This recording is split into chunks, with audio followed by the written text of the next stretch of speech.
એ કે મને આર્ટિકલશીપ મળી, ક્યાં મળી ખબર છે? જ્યાં મારું ગુરુ ઘર છે ને એનાથી 2 મિનિટના રસ્તે. એટલે હું સાંજે 6 વાગે છૂટું ને એટલે સીધા દર્શન થાય ને ચરણ સ્પર્શ થાય. હવે મને આટલું બધું ઠાકોરજી જતા હવે તો પછી હું નાપૂછ કરાવું? મેં તારા ભાવને ધન્યવાદ. આજે ઓલા બેનનો ફોન આવ્યો, બરાબર? એણે કેટલું સરસ કીધું. એ કે એલાંટી અમે આ ઠાકોરજી પૂછ કરે, આ તો કેટલા બધા એ કરાવ્યા. એક કુંવારી દીકરી કરી આવી, એક બેન ન્યૂ રાણી ગયા રહેતા હતા. હવે સત્સંગ સાંભળી અને કાલે એણે મને ફોન કર્યો હતો કે મને તમે ત્યાંના અધિકારી નંબર આપો એટલે હું પૂછી જાઉં. હું તો ભૂલી ગઈ ને મને તો આવડતું નથી. એ દીકરીને કેટલી તાલાવેલી, નાઈ ધોઈને ઠાકોરજીને ચાપીજી લઈને પહોંચી ગઈ. હવે પહેલી વાર ત્યાં ગઈ, કાંઈ જોયેલું નહીં, ખબર નહીં. હવે મૂંઝાય, કોને પૂછવું, શું કરવું? ને ઠાકોરજી નામ પકડીને ચાપી દેવે. એણે એને મમ્મીને ફોન કર્યો, મમ્મી હવે અહીં તો હું મૂંઝાઈ ગઈ છે. એને મમ્મી સવારે 8 વાગે મને ફોન કર્યો. હું 99% ફોન ઉપાડું નહીં, શું કામ? સવારે આપણે પણ પ્રભુ કેવો કૃપાળુ, પહેલી વાર ન ઉપાડ્યો. મેં કીધું આકાશ જો ને કાંઈક ઠાકોરજીનું હશે તો લોકો મને બીજી વાર કરે. એ કે આ છોકરી મૂંઝાણી શીલાબેન શું કરે? મેં તો એને કહ્યું આ અધિકારીનું નામ છે, એને મળે. પોણો કલાક પછી ફોન આવ્યો અને જે એ રાજી હતી, એનો ઉમંગ હતો, એનો જે આનંદ હતો, એનો જે ઉલ્લાસ હતો, એને એ કાંઈક મળી ગયું, એને કાંઈક પામી ગઈ, એનો જે તરવરાટ હતો એ લાંટીમાં ઠાકોરજી પૂછ થઈ ગયા.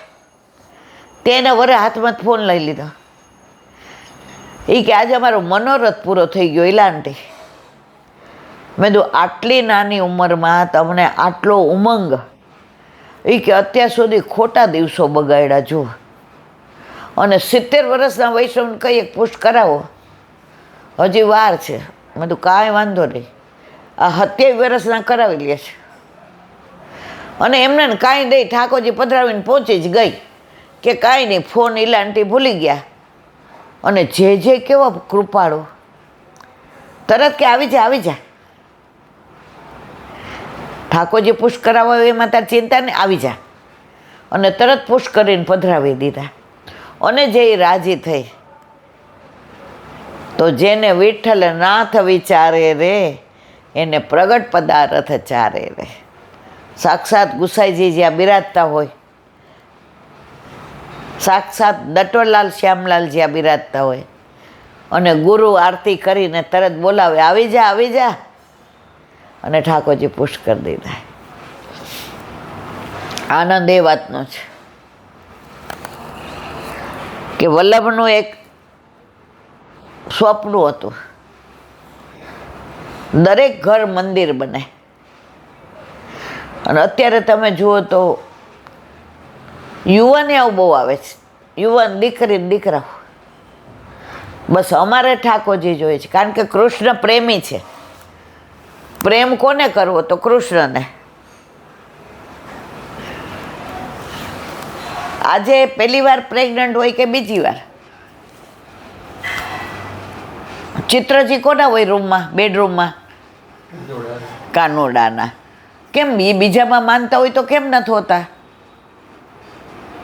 ગળામાં ઓલા ખોપડીઓ હોય, માતાજી આમ ત્રિશુલધાર, ના, ગમે એમાં માનતા હોય, પણ પ્રેગ્નન્ટ છે તો ફોટા કોના હોય? કેમ? મને આવો નટખટ નંદલાલ. હવે મારા વાલા, મારે અહીંયાથી ને એક વાત કરવી તમને બધાને, કે મારા મનમાં સવારે 7, 7:30 એક મનોરથ થયો કે અત્યારે તમે જુઓ તો છોકરાઓમાં ડિપ્રેશન. એ લોકોને કાંઈ કહ્યું એટલે એ પંખે લટકી જાય, ઘરમાંથી વયા જાય, ખીજાવાય નહીં, મોબાઈલ ન અપાવો એટલે ના કરવાનું કરે. તો આ ઘણા વખતથી મારા મનમાં વ્યથા હતી કે વલ્લભ આનો કાંઈ રસ્તો ન હોય? આજે મને વલ્લભભાઈ રસ્તો બતાવ્યો. યુટ્યુબના માધ્યમથી આજે મારે વલ્લભની આજ્ઞા લઈ મનોરથ થયો છે કે જે બેન કે દીકરી કે વહુ પ્રેગ્નન્ટ હોય ને ખબર પડે, પોઝિટિવ રિપોર્ટ આવે, તો જો તમે ગર્ભથી જ સંસ્કાર એવા આપો કે ગર્ભની અંદર જ આજે એનો પ્રગટ પ્રમાણ છે કે શિવાજીને ગર્ભના સંસ્કાર હતા. માતાજીજી બાય ઝુલાવે શિવાજીને નિંદ્રો, પેટમાં પોઢીને વાલે સાંભળેલી રામ લક્ષ્મણની વાત. પ્રગટ પ્રમાણ, એનાથી મોટું પ્રગટ પ્રમાણ અભિમન્યુ. ચક્રવ્યૂહના 6 કોઠા સાંભળ્યા, ક્યાં? ગર્ભમાં, બહાર નહીં. 7મામાં સૂઈ ગયા.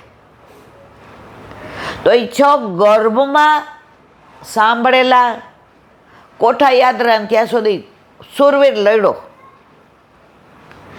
તો મને આજે આ ઘણા વખતથી વ્યથા થતી હતી. આ છાપામાં વાંચીએ, સમાચાર સાંભળીએ, કોઈ અંગત લોકો એમ કહે, તો મેં કીધું આનો રસ્તો સમજ્યા ત્યાંથી સવાર, જાગ્યા ત્યાંથી સવાર. તો મેં કીધું જે બેન દીકરીઓ કે વો પ્રેગ્નન્ટ હોય એને મારે એટલી વિનંતી કરવાની કે સિરિયલો ના જુએ, બીજી વાતો ના સાંભળે, એવા પિક્ચર ના જુએ, અને મહિનામાં 1 દિવસ અથવા 2 દિવસ અહીંયા આપણા ઘરે 5:30 થી 6:15, પોણો કલાક કે 1 કલાક આપણે ગર્ભમાં રહેલા એ શિશુ માટે, ગર્ભમાં રહેલા એ બાળક માટે, જેને ગર્ભના સંસ્કાર કહેવામાં આવે છે. પહેલાં 16 સંસ્કાર હતા, એ ભૂલી ગયા ને ત્યારથી છોકરાઓ ડિપ્રેશનમાં આવી જાય છે, ત્યારથી પંખે લટકે છે, ત્યારથી એને ભાગી જાય છે, ત્યારથી સામા બોલે છે, ત્યારથી એકલા ઘરમાં પુરાઈ રહે છે, ત્યારથી બહાર ઘરમાં કોઈ મહેમાન આવ્યા હોય તો એને મિક્સ આવું નહીં ગમતું, ત્યારથી એ લોકોને સગાવાલા નથી ગમતા, મિત્ર જ ગમે છે. તો આ બધાનું મૂળ ક્યાં છે? ગર્ભ. તો વલ્લભે મારા પર કૃપા કરી કે એ બેનો દીકરીઓ કે વહુ એક તારીખ નક્કી કરશું દિવાળી પછી, કારણ કે હમણાં હું વ્રજમાં જાઉં છું, કે અહીંયા મારા ઘરે દર 1 તારીખે અને દર 15મીએ 5:30 થી 6:30 ગર્ભમાં શું ધ્યાન રાખવું, બાળકને પોષણ મળે, માનસિક શારીરિક તો અત્યારે બધા જ તૈયાર છે, યુટ્યુબમાં જુએ, સર્ચ કરે ને, ગૂગલ ને, આ ખવાય ને, આ ના ખવાય ને, આમ બેસાય ને, આમ ના બેસાય ને, ગર્ભમાં બાળક હોય ત્યારે કેવી કસરત કરવી, બધું સર્ચ, ગૂગલ બધું કરી દે છે. ગૂગલ આ નથી કરતું કે ગર્ભમાં બાળક હોય ત્યારે પેટમાં પોઢીને વાલે સાંભળેલી રામ લક્ષ્મણની વાત, એ કાનોડાની વાતો, એ કાનોડાની બાળ લીલા, એ કાનોડાની માખણ ચોરી લીલા, એ કાનોડાની વાત્સલ્ય લીલા, એ કાનોડાની બંસી લીલા, આ બધું ગર્ભમાં 9 મહિના સુધી જો એ સંસ્કાર એને આપવામાં આવે તો મારા વાલા 9 મહિના 9 દિવસ પછી જે બાળક આવશે ને એ નમાલું એવું નહીં થાય ને ડિપ્રેશન આવે, એ એવું નમાલું નહીં થાય ઘરમાંથી ભાગી જશે. અત્યારે સૌથી પહેલાં મીડિયમ ઇંગ્લિશમાં મૂકીએ એટલે ઉઠીને છોકરો શું કહે, મમ્મી ગુડ મોર્નિંગ, સાંજે સૂવે એટલે કે ગુડ નાઇટ. આ એ નહીં બોલે, આ સ્કૂલમાં બોલશે, એ સ્કૂલની એની રીત છે, પણ સવારે ઉઠીને શું કહેશે? જય શ્રી કૃષ્ણ. રાતના જય શ્રી કૃષ્ણ બોલશે. તો જેને આ ગર્ભના સંસ્કારથી ને બાળકોને આવા નમાલા ન બનાવવા હોય, એ બધા ભેગા થઈ અને હું તમને આ નંબર આપીશ. એ નંબરમાં જય શ્રી કૃષ્ણ કરી અને તૈયાર હો. 1 કે 2 જણા થશે તો હું આ કરીશ.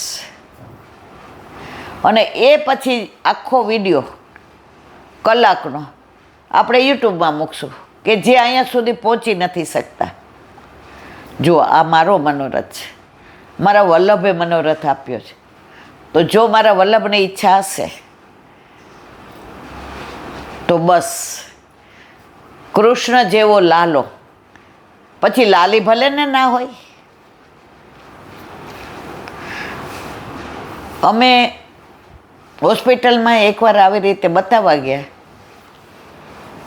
તો એક બેનને પેન ઉપડ્યું હતું, એટલે એને કીધું દાખલ થઈ જાઓ, અત્યારે જ ઓપરેશન કરવું પડશે.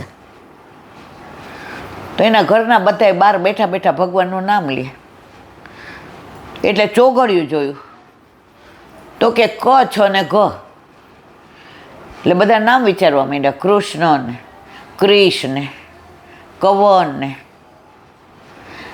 મેં કીધું કેમ કાલિંદી નહીં, કેમ કિયા નહીં? મને કે ના પણ એને પેટ એવું હતું ને દીકરો જ આવશે. મેં તો એવું કેમ માની લ્યો છે? અને આવી દીકરી. મેં તો હવે નામ પાડો. એટલે જે આવે તે, અત્યારે તો દીકરી હોય કે દીકરા, તો મારા વાલા આ મનોરથ થયો છે. જે બધાને આ બધું ગમે અને આપણા ઠાકોરજી ઘરમાં બિરાજતા હોય ને આપણા બાળકને નમાલું ન કરવું હોય, ડિપ્રેશનમાં ન આવવા દેવું હોય, અને કૃષ્ણ જેવા બધા, તો મને સહકાર આપજો. અને તમે 1 કે 2 જણા તૈયાર થશો ને આવશો તો હું 1 કલાક કાનોડાનો સત્સંગ બાળ લીલાનો કરીશ. હા, શરતે મારા ઠાકોરજી જીવતી રાખે તો બસ આ મનોરથ કર્યો છે. હવે તમારા હાથમાં છે. ક્રિકેટ રમતા હોય ને તો આપણે એમ કહીએ બોલ તારા હાથમાં છે, હવે બોલ તમારા હાથમાં છે. તો મારો નંબર છે 9427713223 9427713223. અને ઘરનું એડ્રેસ છે Ilaben Desai, C141, C four Calcutta, C141, CP-નગર, પાર્ટ 1, ગોપાલધામની શેરી, સેન્ટ્રલ બેંકની બાજુમાં, ઘાટલોડિયા, અમદાવાદ 61. જો તમારા તરફથી પોઝિટિવ રિસ્પોન્સ મળશે તો દિવાળી પછી આપણે આ સેશન ચાલુ કરશું. મારી એક તમન્ના છે કે બાળકો ગર્ભના સંસ્કાર લઈને બહાર આવશે ને તો એના જીવનમાં ખુમારી હશે, કુટુંબ ભાવના હશે, રાષ્ટ્રીય ભાવના હશે, સમાજ ભાવના હશે, અને સૌથી વિશેષ ધર્મ ભાવના હશે, સનાતની ભાવના હશે. તો આ મનોરથ અહીં રજૂ કર્યો. હવે તમારા લોકોએ નક્કી કરવાનું છે. બોલો વલ્લભાધીશ કી જય.